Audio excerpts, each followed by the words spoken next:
Terima kasih Anda masih bersama kami di Sapa Indonesia Malam. Saya Cynthia Rompas. Saudara Mensesnek Prasetyo Hadi mengungkapkan keprihatinan Indonesia atas serangan Israel di Gaza pada Sabtu waktu setempat. Mensesnek Prasetyo Hadi juga menegaskan Indonesia akan tetap membantu Palestina setelah menjadi anggota Dewan Perdamaian. Dirinya menambahkan Presiden Prabowo Subianto juga telah memberikan masukan kepada negara-negara anggota Dewan Perdamaian atas serangan Israel. Dalam serangan ini sedikitnya 32 warga Palestina dilaporkan meninggal dunia.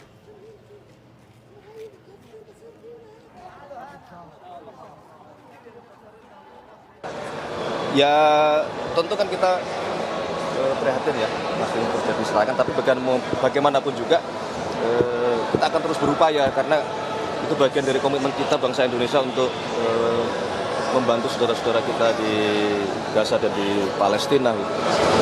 Ada, tapi kan melalui jalur-jalur tertutup.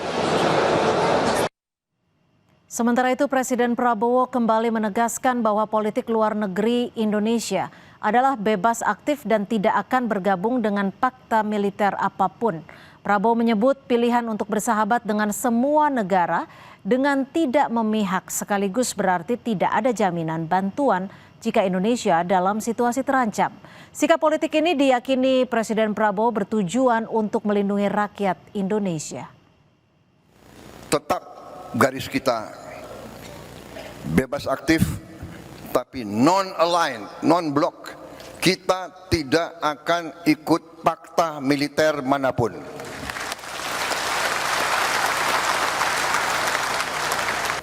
Kalau kita sungguh-sungguh mau non-blok, kalau kita sungguh-sungguh mau tidak terlibat dalam fakta, kalau kita sungguh-sungguh mau bersahabat sama semua,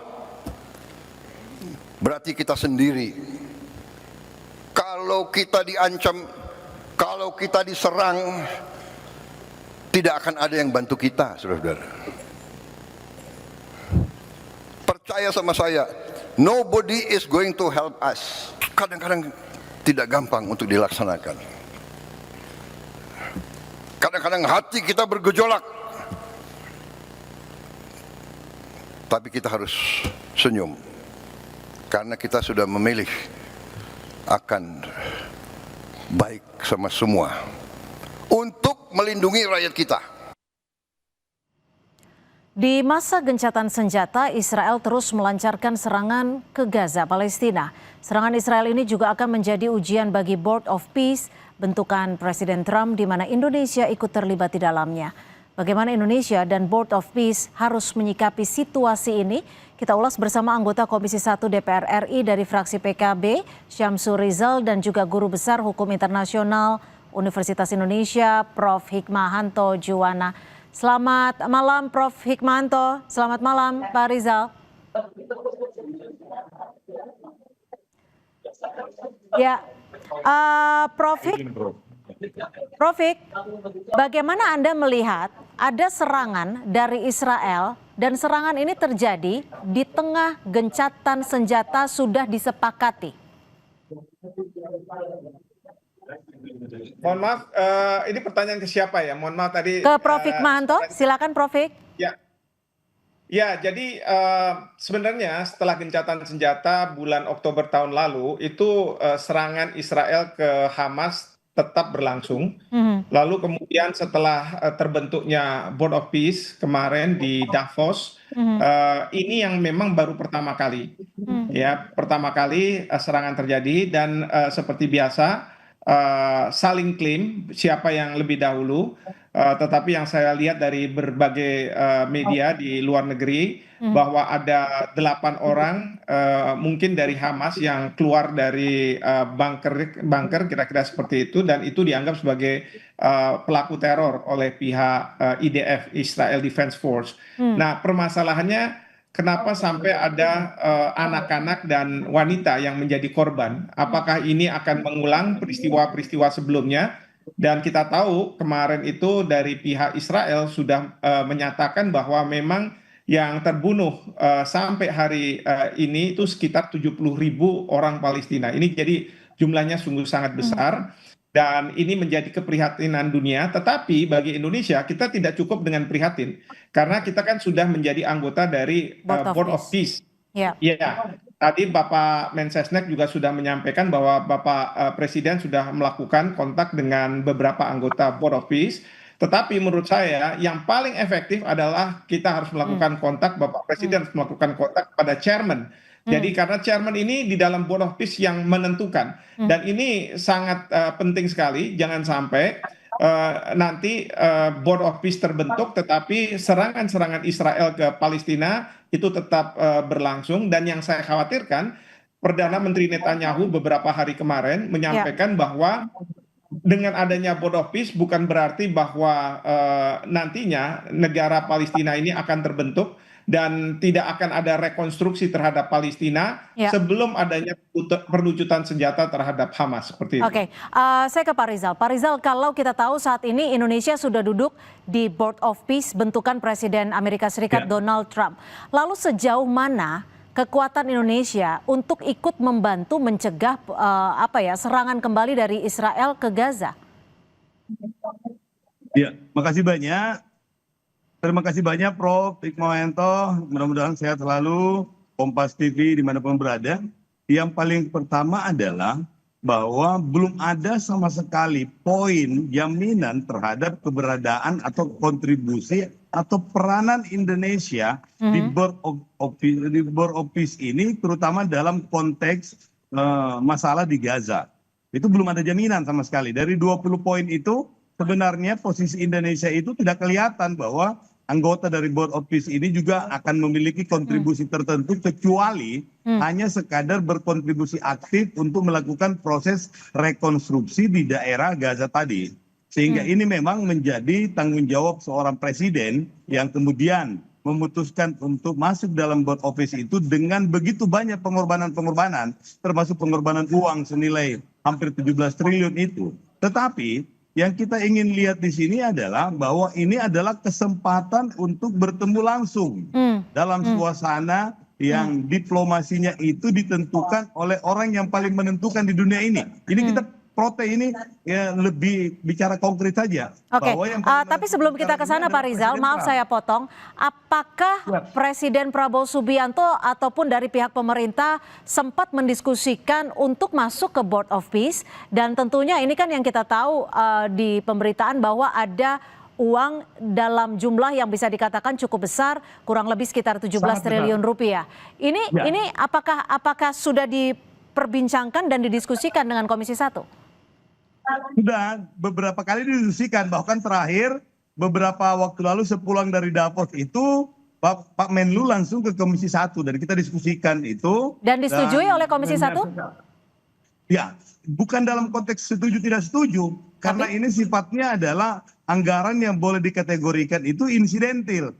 Jadi sifatnya menjadi ya diskresi presiden lah. Jadi semacam direktif prioritas. Jadi ada lagi artinya saya konfirmasi, uang sejumlah 17 triliun itu sudah diserahkan atau disetorkan ke Board of Peace? Belum diserahkan dan sumbernya pun juga belum jelas sampai sekarang.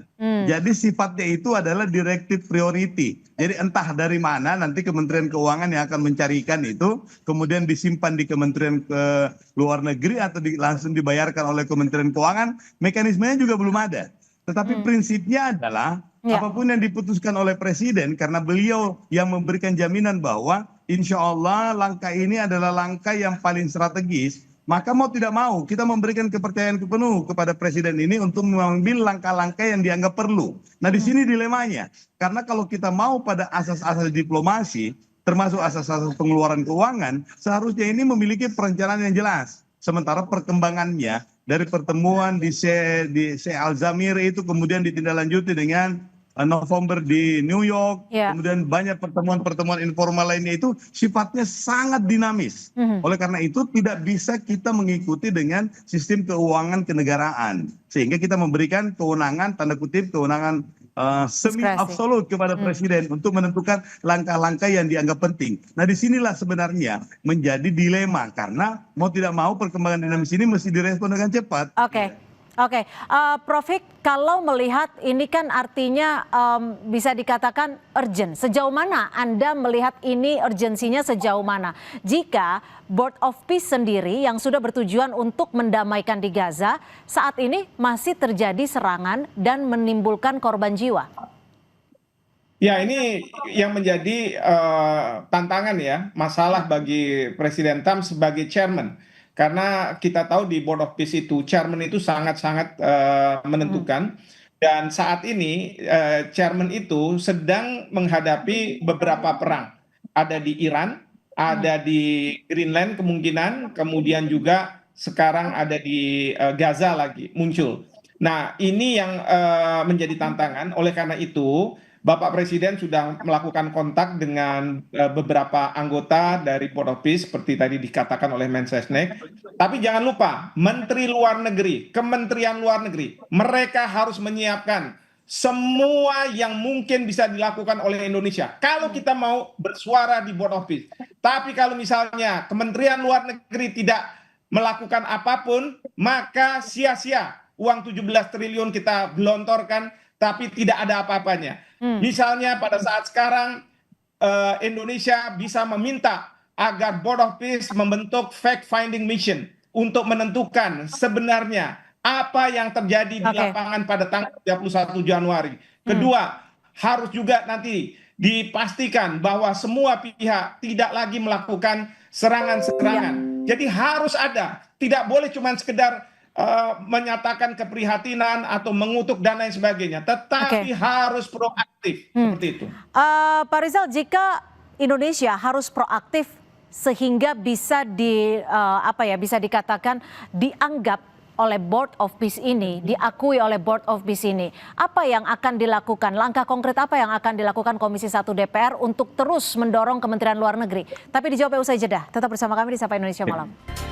Kita lanjutkan kembali diskusi di Sapa Indonesia Malam, di mana di masa gencatan senjata Israel terus melancarkan serangan ke Gaza dan ke Gaza Palestina. Saya ke Pak Rizal. Pak Rizal, kalau tadi sudah ada imbauan dan juga masukan dari Prof Hikmahanto jika Indonesia harus memiliki peran yang signifikan agar bisa dikatakan dianggap, diperhatikan suara-suaranya. Apa yang akan dilakukan Komisi 1 DPR? Apakah akan terus mendorong Kementerian Luar Negeri untuk hal ini? Iya, jadi dalam rapat koordinasi kita dengan Kementerian Luar Negeri, kita mencantumkan dua hal pokok yang mesti dipenuhi oleh Kementerian Luar Negeri ini dengan penuh strategi. Tadi catatannya Prof Hikmahanto itu sangat bagus sekali. Bagaimana Kementerian Luar Negeri menggunakan kesempatan yang sangat langka ini sehingga diplomasi Indonesia ini memiliki point of view baru, terutama sebagai pemimpin di Global South, bahwa Indonesia itu bukan negara kaleng-kaleng yang siap dengan segala resiko termasuk dengan segi pembiayaannya.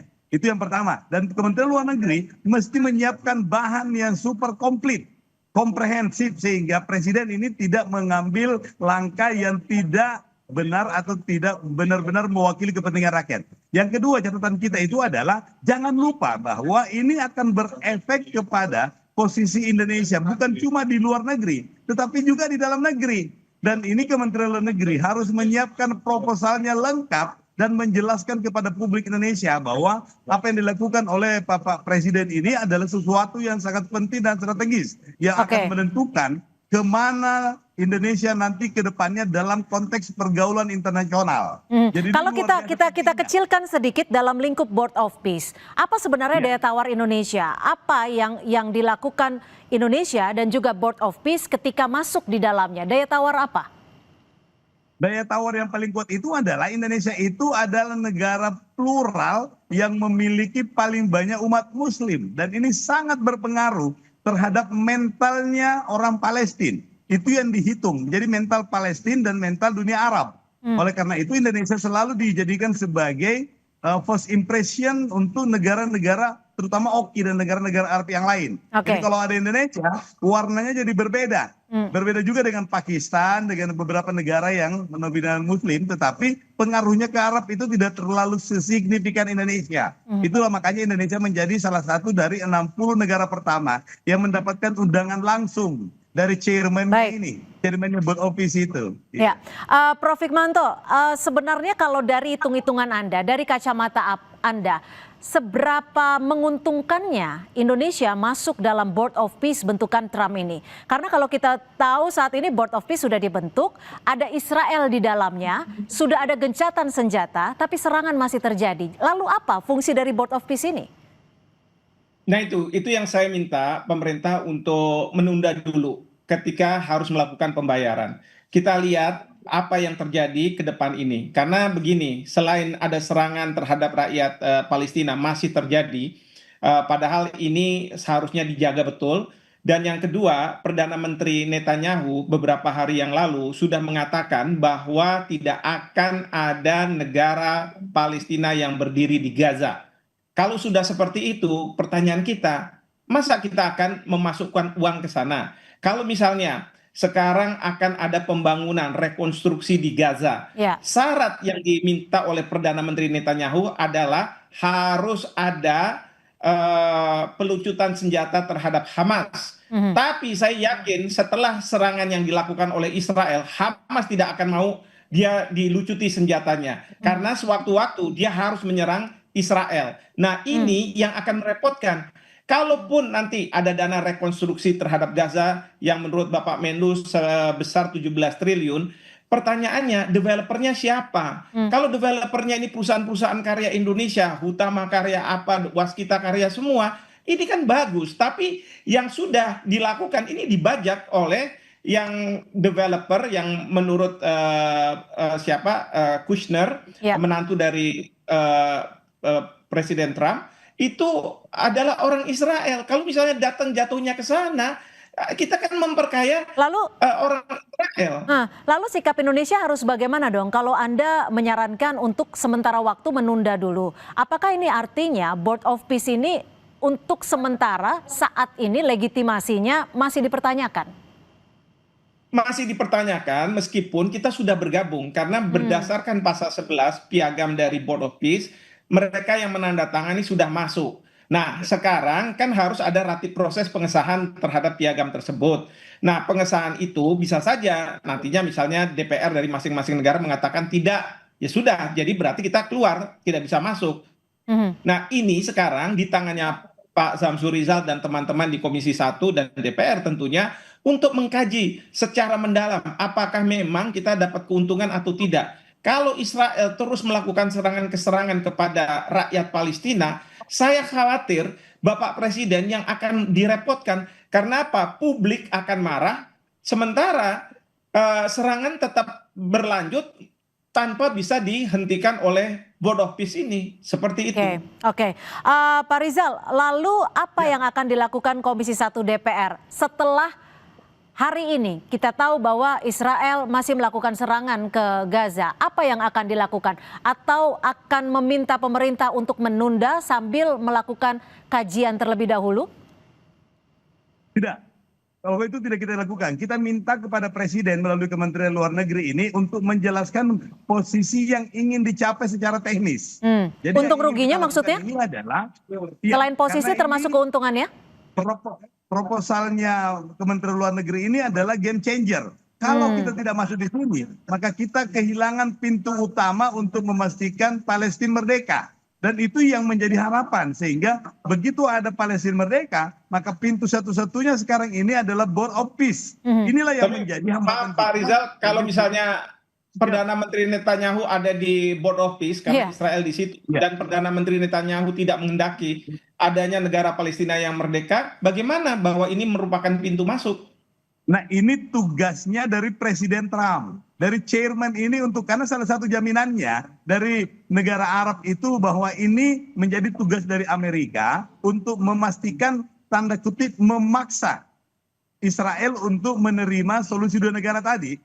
Jadi meskipun kalau Trump lebih berpihak kepada Israel, dan bagi Trump sebenarnya negara Palestina merdeka itu nomor sekian lah. Yang penting adalah terjadinya perdamaian di Gaza, dan khawatirnya di Gaza itu nanti diisi oleh orang-orang Israel. Karena apa? Rakyat Gaza tidak bisa membeli bangunan-bangunan yang sangat mewah itu, menyewa dan lain sebagainya. Itu yang kita juga harus pikirkan begitu. Betul. Jadi salah satu yang menyebabkan Tony Blair nggak jadi chairman dalam board office itu adalah karena tidak ada jaminan bisa memaksakan Israel.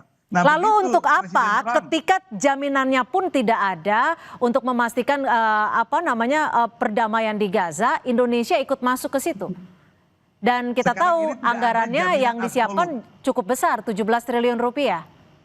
Betul. Dan itu secara bertahap dalam pengertian itu akan digunakan oleh board office itu untuk melakukan rehab rekon. Tetapi yang paling penting itu adalah tidak ada jaminan absolut soal tujuan kita untuk Palestina merdeka. Maka proposal ini mesti ada gain yang didapat oleh Indonesia dalam konteks diplomasi yang mesti dijelaskan oleh Kementerian Luar Negeri. Inilah juga yang kita tunggu penjelasan detailnya itu, tetapi kita memberikan kepercayaan penuh. Begitu kita katakan bahwa tidak ada pintu lain selain pintu ini, maka kita menyerahkan tanda kutip kepada Presiden Prabowo ini untuk mengambil keputusan strategis sambil menjelaskan kepada DPR, menjelaskan kepada publik Indonesia terutama, sehingga publik Indonesia tetap favorable untuk memberikan dukungannya, termasuk dalam pengambilan keputusan-keputusan yang lain, terutama di daerah Gaza. Tapi Pak Samsur Rizal, kalau boleh saya memohon, kalau bisa, Silakan.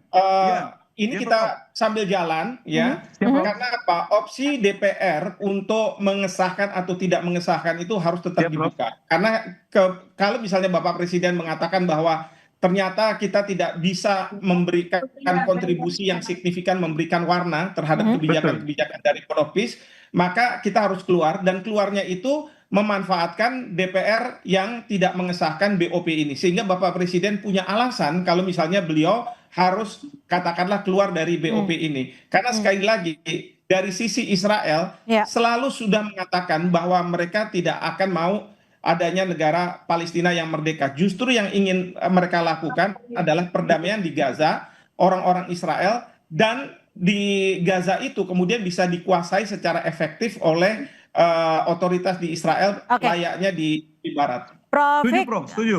Prof. Setuju, Prof. Dan juga Pak Rizal, jika memang saat ini Board of Peace dinilai tidak mampu melakukan perdamaian saat ini ketika ada gencatan senjata saja serangan masih terjadi. Lalu apa keuntungan Indonesia ada di situ? Keuntungan Indonesia ada di Board of Peace buatan dari Presiden Trump. Itulah yang saya pertanyakan sebenarnya. Kan Bapak Presiden sudah mengontak beberapa anggota Board of Peace, tetapi belum chairman. Karena di dalam hal seperti ini, chairman lah yang menentukan.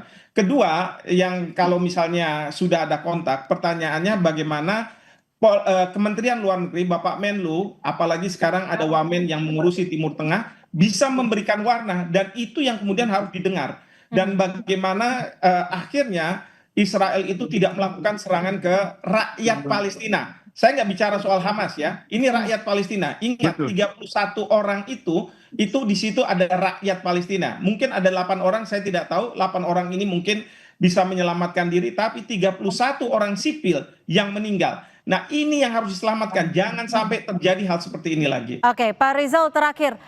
Apa respon dari Presiden Prabowo? Apakah sudah sempat didengar oleh Komisi 1 DPR RI ketika Israel ada di bagian Board of Peace? Belum, kami belum menanyakan secara khusus. Lalu Tetapi apa yang akan didorong Komisi 1?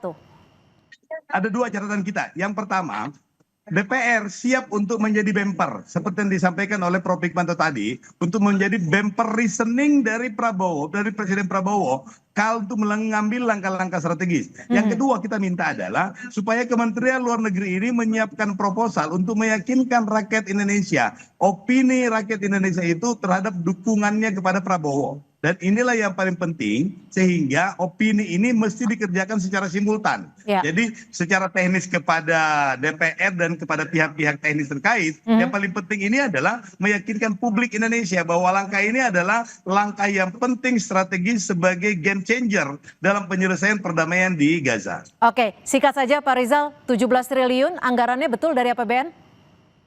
Betul, pasti dari APBN. Dan itu saya bilang tadi. Iya. Oke, baik. Nanti kita masih akan lanjutkan, sepertinya akan masih panjang. Dan kita juga akan melihat seperti apa Board of Peace bisa melakukan perdamaian dan juga mewujudkan perdamaian di Gaza.